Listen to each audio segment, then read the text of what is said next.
Barakatah Yahweh, Barakatah Yahweh Shah, Barakatah Yahweh, Barakatah Yahweh Shah. All praises to Yahweh, Bahashem Yahweh Shah, Bahashem Rekakadash. Yahweh been the name of the Heavenly Father. Yahweh Shah been the name of His only begotten Son, who they ignorantly call Jesus Christ. Now, this is what most of these Bible scholars and these Christians and Muslims and anybody dealing with the scriptures, this is what they don't understand. The scriptures have a foundation, and if you don't build on the foundation, you're going to be totally lost when you dealing with the scriptures. You're not going to understand what is going on. So this is the foundation. When you go into the scriptures, you had Noah and his sons surviving the flood. So everything started over because you had the nation of Adam, and the nation of Adam fell, and so during that time he flooded the earth and let Noah and his son survive. So once the sons survived, they went and started to multiply, and it got to the point when once these three sons multiplied, Ham, Shem, and Japheth, a king arose, the king Nimrod. So Nimrod came up into the ranks, and he was the king. So the Lord had to come and bring another, what you call it, a intervention. What they say? I forget the word, but he had to come and pretty much disrupt what was going on. So you had him divide these people. Let's go ahead and get the account. It's in Genesis 10, because this is what people look over. They totally look over this, and it's too simple. Genesis 10, and I think it runs into 11. Okay, so it says, verse 5, by these were the lands of the Gentiles divided in their land, every one after his tongue, after their families, in their nation. So it start to name all of these people. And then when you go to chapter 11, it says, and the whole earth was of one language and of one speech. Okay, and so then it's going to break down into the Nimrod situation. In verse 7, he says, go to, let us go down, and there confound the language, that they may not understand another's speech. So the Lord scattered them abroad from thence among the face of all the earth, and they left off to build the city. So the Lord scattered the children of Noah and confounded their language. This is the foundation of the scriptures. But see, when you're dealing with the so-called Christians and the Muslim, or whoever deal with this Bible, Mormons, Jehovah's Witnesses, all of these crazy denominations, the Catholic Church, these Bible scholars and schools and colleges and all of this mess, they'll bring this out, but then they don't bring out what happened. He didn't just confound the language. It was something else that he did. See, he scattered them, but he did things in order. What the scriptures say, let all things be done decently and in order. The Lord had an order. He just didn't scatter them anywhere. See, he just didn't scatter them uh in random places. See, he scattered these people in specific places. So that's going to take us to Deuteronomy 32. Deuteronomy 32, verse 8. What did he do? He says, when the Most High divided to the nations their inheritance. See, he gave them an inheritance. He didn't just scatter them and then give them an inheritance. See, he scattered them and gave them an inheritance. What do you give somebody that's your son for an inheritance? You give him your belongings. You see? Because look at what verse 10 say. He said he found him in a desert land and in a waste howling wilderness. He led him about, he instructed him, he kept him as the apple of his eye. So the Lord made the Israelites the apple of his eye. But what did he do to the other nations? Let's jump back up to verse 8. It say, when the Most High divided to the nations their inheritance, when he separated the sons of Adam, he set the bounds of the people. See, he set a boundary around them. What do you set a boundary around? Land mass. He set a boundary around the people.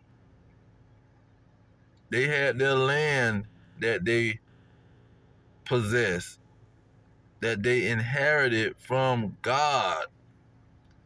That's why when the children of Israel went into the land that he had for them, he had specific land. Judah had a land. Benjamin had a land. See, the Levites didn't have no land because they were doing all the work or the service of God. But the other tribes had their own land. And their fathers passed the land down to their children. This same situation was happening with the other nations. It just wasn't happening with the children of Israel. Oh, they got a specific land. No, Ishmaelites had a specific land. Let's go ahead and get that. Now let's put in.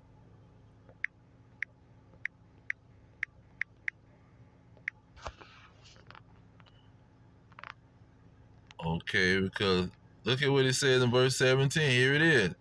It says, and as for Ishmael, I have heard you, behold, I have blessed him and will make him fruitful and will multiply him exceedingly. 12 princes shall he beget, and I will make him a great nation. You see, he did the same thing with the Israelites.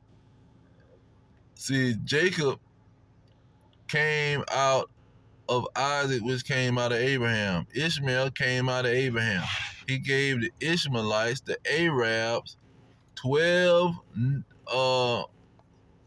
nations inside of the one nation. Just like you had 12 nations inside of or 12 families, same thing, that you had out of Jacob, or whose name was changed to Israel. You had the same thing with the so-called Edomites, which is the so-called white men. See, that's why when you go into the fourth kingdom, it talks about 10 kings. See, they was getting 10 kings. The Ishmael was getting 10 kings, the Arab. You see, the Israelites had the 12 kings. Because when you go to Revelation 7, it tells you that each tribe had 12,000 that was going to be in that tribe, in the specific tribe. And so all of these, this is the order that the Lord set up. So when you go into Isaiah 14, he reiterates this point. What people just don't understand. This is what's going on in the scriptures. All the kings of the nations, even all of them, lie in glory, every one in his own house. See, everybody had their own land because the Lord gave them inheritance, and they was in that land, and the Lord set a boundary in that land where nobody wasn't gonna take them out of their land. See, only one was going around stealing lands and colonizing and harassing people was the Edomites, because he was given the control of all the lands. But how the Edomites always operated, just like the Romans, they would leave a garrison and let you run your land, and they'll just tax you. See, they would give, and they weren't the only ones that tax you. The Persians would tax you, and all these other kingdoms would tax you. They didn't have to control your land. See, and they wasn't controlling these lands where they was kicking the people off of it and sending them into somebody else's land, because the Lord set a boundary. He set bounds on everybody's land. Everybody had an inheritance. This is what the Christian church don't tell nobody. The only people that he took their land was the Israelites. See? Let's see here. Jeremiah 17:4. It says, and thou even thyself shall discontinue from your heritage that I gave thee, and I will cause you to serve your enemies in the land which you knoweth not. See, he sent them into a land that they didn't know. When you go on the Luke, and see, these people just don't get it.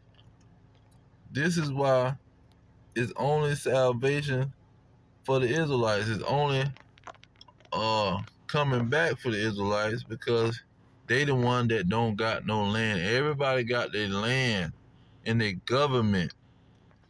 20:24.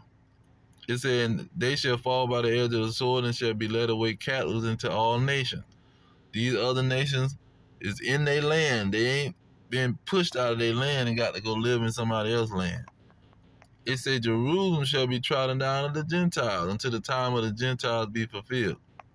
See, it's gonna be a time that the Israelites gonna pretty much be dictating what's going on. They gonna get the blessing like Esau got in Genesis 27, that they can make these other people serve them while they in their land. See, the people still gonna have their land. Let's go ahead and get that, because that shows the whole situation. Them people still gonna have their land. See, he never gonna take the land away from these people. See, and that kills the Jehovah wickedness with this utopia mess, and all of these Christians talking about everybody going to heaven and the earth gonna be destroyed. See, this is the mess that they come up with, and they don't know what they talking about. Zechariah 14:16. It shows how these people will have their lands. Where is it?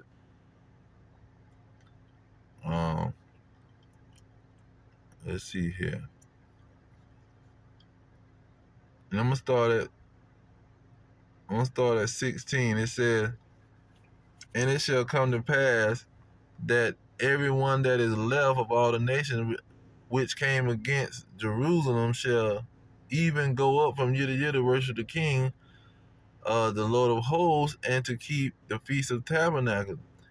And it shall be that whosoever will not come up of all the families of the earth unto Jerusalem to worship the King, the Lord of hosts, even upon them shall be no rain.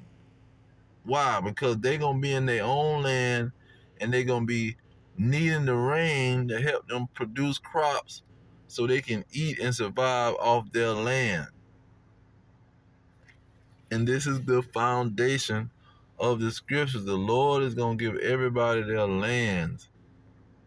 They're going to have to go up and give their possessions. What it talks about in Isaiah, it says Isaiah 61, that's a part of the good news. The good news is all these nations ain't gonna be living off of the Israelites no more. The Israelites gonna be taking their stuff. Look at verse 6.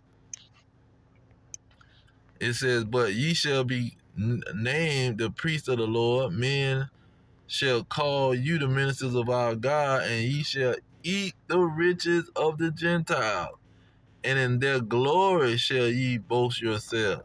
See, their glory is their land. What did Isaiah 14 and 18 say? They all lie in glory in their own land.